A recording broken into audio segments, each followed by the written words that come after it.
La jeunesse du Stade de Reims au pouvoir sur cette saison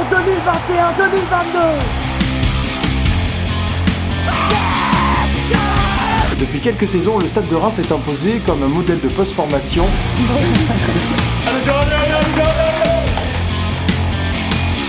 Symbole aussi de tout le travail qui est fait en Pro 2.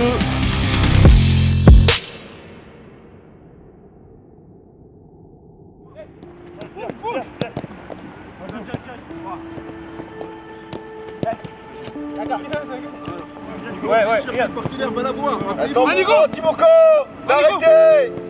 Will. Jouez. Dormez, allez. C'est parti. On va vous réveiller. Quel ingrédient est indispensable sur une situation qui peut paraître simple, bien qu'il peut paraître. Ça y va. Qu'est-ce qu'il faut absolument? Hein? Parce qu'être concentré, ça nous permet quoi? D'être connecté. Et donc quand on est connecté, qu'est-ce qu'on fait?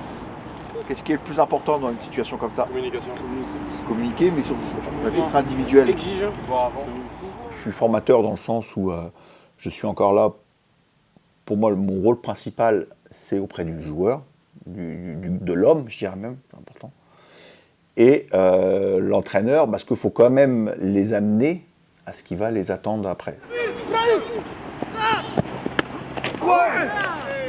On a créé la Pro 2 il y a maintenant 4 saisons et demie. Et pour nous, en fait, le terme qui résume le mieux, c'est le mot SAS. Pour nous, c'est un SAS vers le haut niveau.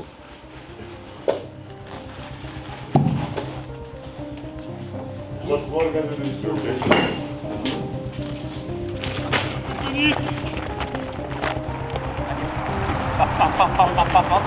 faire pas le fil, oui. Allez, mec. Côté marin, allez, bien les bras.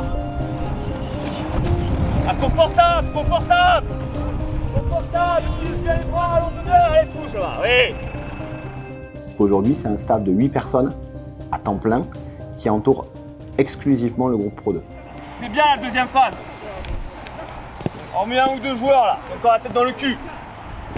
Il a boudé, il faut le fumer, lui c'est un grand boudeur lui. Hein. Moi, Il arrête pas de bouder. toujours le sourire. J'ai besoin d'un assistant sur le terrain et aujourd'hui il veut pas. Donc si on perd demain, ça sera en partie de sa faute. C'est toutes les séances. Momo Fofana, lui, il est là, il a ce passé, ce vécu de joueur de haut niveau. Donc lui, il a vraiment ce rôle d'amener cette exigence au quotidien. Ou en tout cas, de l'amener, d'essayer de transmettre aux joueurs l'importance que ça peut avoir.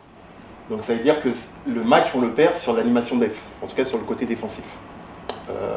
Moi, encore une fois, là où je veux vous sensibiliser, c'est surtout par rapport à là-haut, au haut niveau, ce genre de frustration à la fin du match, du résultat, on appelle ça une faute professionnelle.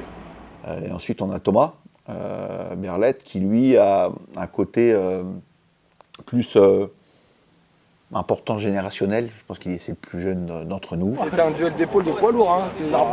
Ça a tapé.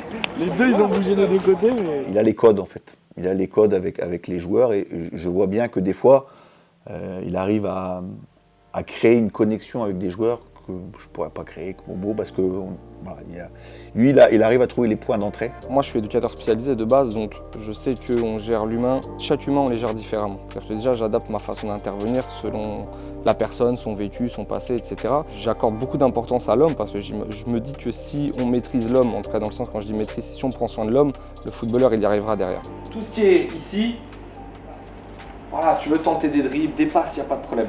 Tout ce qui est là, le maître mot, efficacité. Efficacité. T'imagines, tu t'entraînes avec les pros aujourd'hui. T'imagines, le coach des pros, il te met en Ligue 1, centre en retrait contre Brest, frappe au-dessus. Mais il te tue. Faut marquer des buts. Efficacité. Et c'est ce que disait le coach, il y a une différence entre jouer au ballon et jouer au foot. Tu es obligé un peu de t'adapter au parcours et à l'historique de ces enfants, enfin de ces joueurs. Typiquement, tu es dans une séance, tu fais la même réflexion à deux joueurs et ils vont complètement avoir des réactions différentes. Et donc il faut savoir quel joueur en retour vidéo, tu peux lui mettre une petite charge devant tout le monde et ça va être bénéfique, et lequel ça va braquer. Tu vas aller au dribble, va au dribble. Par contre, il faut qu'il y ait quelque chose après le dribble. Dribble, frappe, dribble, centre, dribble, passe. Mais il n'y a pas de dribble, pour redribble. Pour redribble, pour rien du tout. Ok, c'est important. Parce que Timoko, combien de buts, combien de passes depuis le début de saison? 4 passes décisives, 1 but. Ok, en combien de matchs? 12. Ouais, 12-13 matchs, t'as pas fait les premiers. Donc 4 passes décisives, 1 but en 12-13 matchs. T'es satisfait? Moi, tu sais que là, je te filme. T'as vu, j'aime pas. Juste pour la caméra. Oui. On t'a pas dit de faire des zooms. Hein. Regardez comment je shoot. Regardez comment je shoot. Vidéo Pro 2. Dis-moi. L'influenceur. C'est moi de ça que toi. Comment C'est ça que toi. Tu fais quoi là? Tu fais quoi?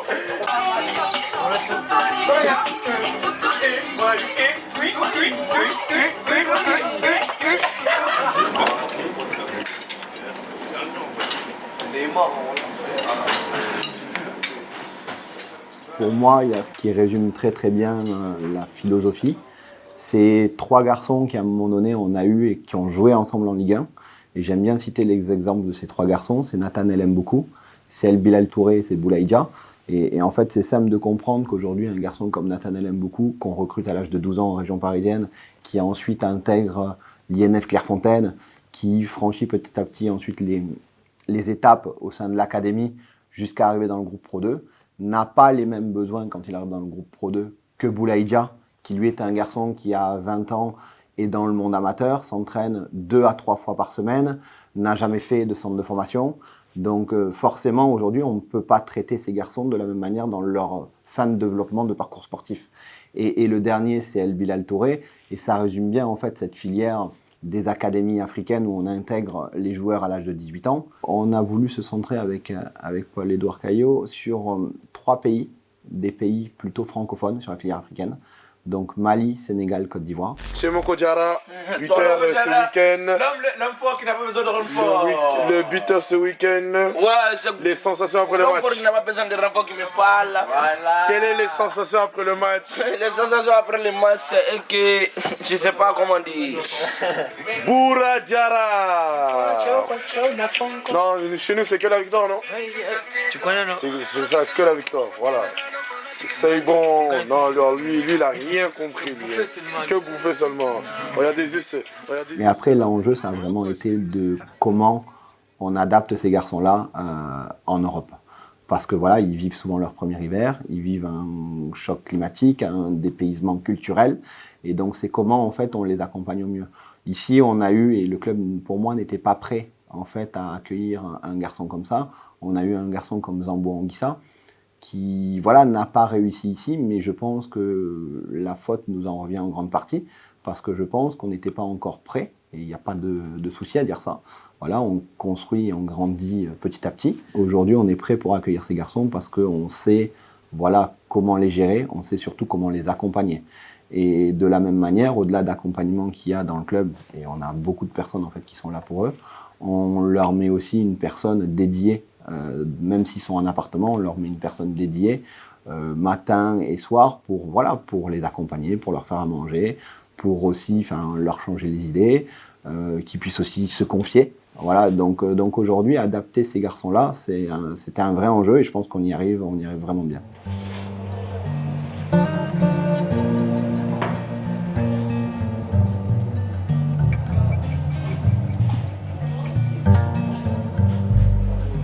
Ça se passe bien, ils sont bien polis, ils sont bien élevés. Il y en a un qui a la tête en l'air au début, mais même ça, là, ça a commencé, ça va maintenant, franchement, ça va. Bon, personnellement, moi, je la considère comme une grand-mère. Non, c'est gros. Tu sais qu'est-ce qu'a dit Bintou? Elle a dit si elle voit ça, elle vous parle. Allez, Tata, on fait TikTok. Non.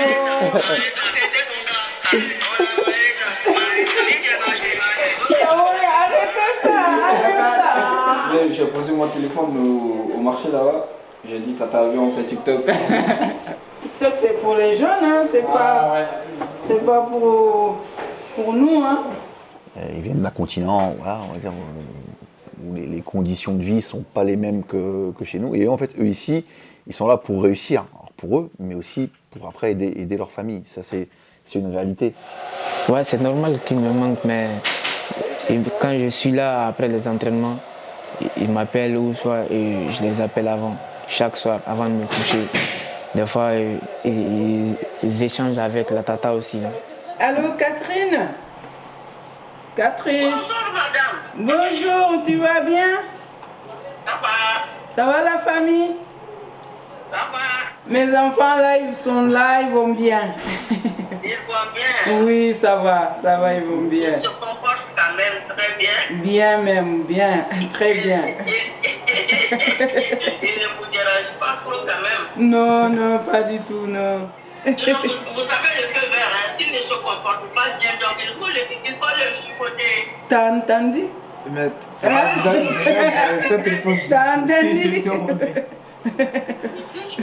Quand tu es trop vilaine, non, il a dit que tu es vilaine. Je dis, est-ce qu'il croit qu'il est plus beau que toi?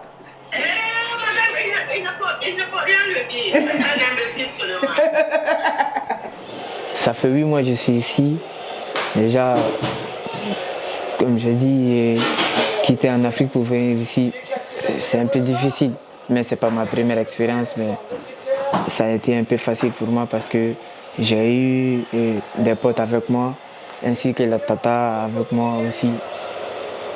Je suis à 5708 km de chez moi.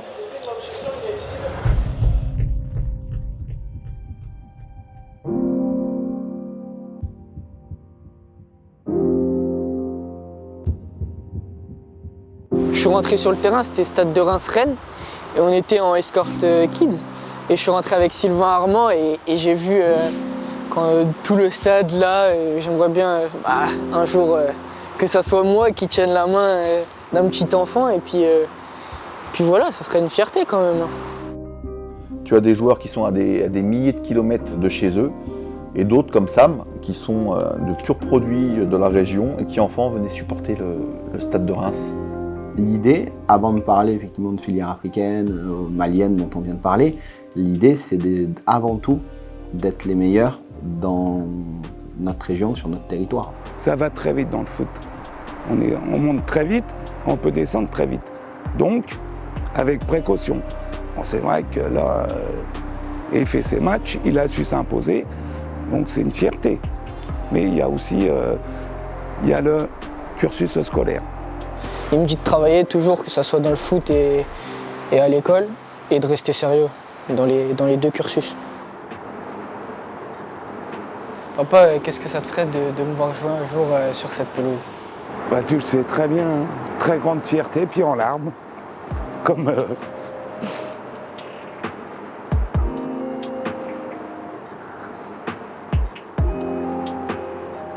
Ce serait une fierté, puis tout. Tu le sais très bien, comme je t'ai toujours dit. Et j'espère. Après, il ne faut pas aller trop vite non plus. T'es encore assez jeune, il faut beaucoup apprendre. Ouais, ça serait une immense fierté de porter le maillot que papa a déjà porté. Hey, mon film est en train de pleurer, je vais avoir la honte. C'est pas grave. C'est pour toi. Hein? Ah oui, au fait, j'ai encore le micro. Tac, tac, tac, ok, tac, tac, tac. Ok, recule, là. Ok, debout, c'est rien. T'as jugé, t'as poussé. Ouais. Très bien.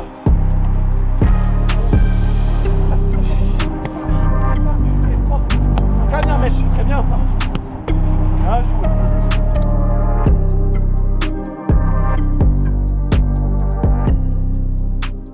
C'est un garçon qui a quand même eu un parcours atypique. Moi, ça fait une dizaine d'années que je suis un peu dans le parcours de formation en tant qu'éducateur. C'est rare d'avoir ce genre de garçon parce qu'il a déjà quand même côtoyé et fréquenté pas mal de clubs professionnels. Il est passé par Auxerre, il est passé par Valenciennes, il est passé par Lyon. Et là aussi, on en revient à nos filières de recrutement, c'est-à-dire qu'en fait, on n'exclut aucune filière de recrutement. Et la filière de ce que je vais appeler la seconde chance, si le garçon à 22-23 ans, il est performant et capable de jouer en Ligue 1, eh bien, on va lui laisser le temps de finir de se développer et ce groupe est justement là pour ça. On a le temps On a le temps et aujourd'hui il y a une course au jeunisme et très bien si un garçon qui est né comme Martin Adeline en 2003 ou des garçons nés en 2004 sont déjà capables de jouer en Ligue 1. Mais si le garçon a besoin de 2 ans, 3 ans de plus pour être performant en Ligue 1, eh bien on va nous l'accompagner grâce à ce groupe Pro 2.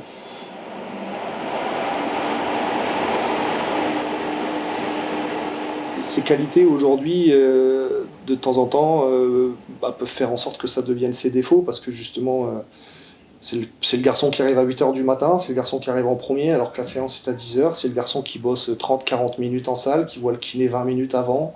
C'est un garçon très professionnel, c'est un garçon qui part le dernier. Mais de temps en temps, et c'est là où j'essaye de travailler un peu avec lui, moi j'ai essayé de lui apprendre aussi un peu le relâchement, la prise de recul face à certaines situations.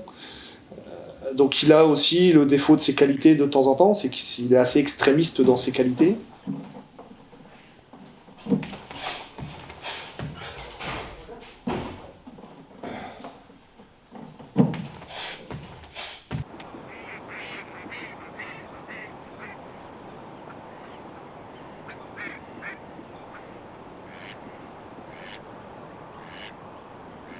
Par exemple, en début de saison, je perdais un match, moi je devenais fou, c'est un truc que je supporte pas. Même admettons gagner un match 3-1, mais je vais prendre un but, c'est un truc, ça va me rendre fou. Ce que je faisais par exemple à la fin des matchs qu'on perdait en début de saison, j'allais à la salle, je m'envoyais 1 heure de séance pour souffler. Et après toute la nuit, j'arrivais quasiment pas à dormir parce que je pensais qu'au but que j'ai pris, à comment j'aurais pu mieux faire ou à toutes les erreurs que j'ai faites dans le match. Tout est une question d'équilibre, je pense. Donc il faut avoir de la rigueur, mais il faut aussi savoir je pense, décompresser et relâcher quand il le faut. Et ça, c'est un truc que je ne sais pas faire. Donc il m'a invité un soir chez lui et il m'a fait un repas. Donc, mais ça, c'est l'image de Flo en fait. Il m'a fait du riz noir. Moi, je ne connaissais pas.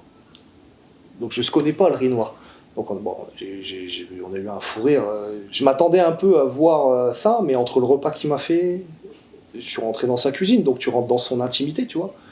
Tu vois que, voilà, tu vois, tu t'attends de temps en temps, je vois un peu, je me permets, j'ouvre les placards, je regarde, voilà, je vois du flocon d'avoine, je vois du gingembre, je vois du curcuma, je vois du riz noir, du poisson blanc, du saumon, des haricots, des champignons. Je dis, mais Flo, comment tu te relâches? C'est quoi ton truc en fait? C'est quoi ton... À un moment donné, comme tout homme, moi en plus qui travaille avec lui justement sur le relâchement, sur la détente, sur savoir prendre du recul, je dis mais t'es diététicien ou bien? Dis-moi, ta cuisine, il n'y a rien, il est où le paquet d'M&M's, il est où le paquet de Lu?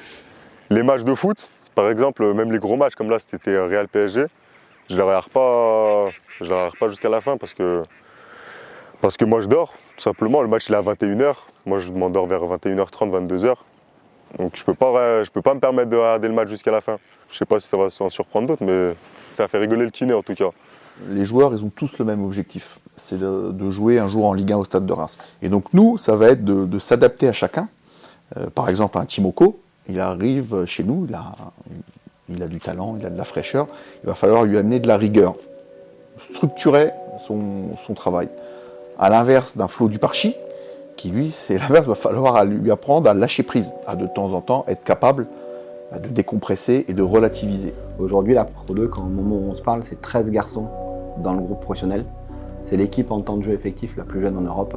Et c'est l'équipe en Europe où les joueurs nés au XXIe siècle marquent le plus. Voilà ce qu'est la Pro 2 au moment où on parle.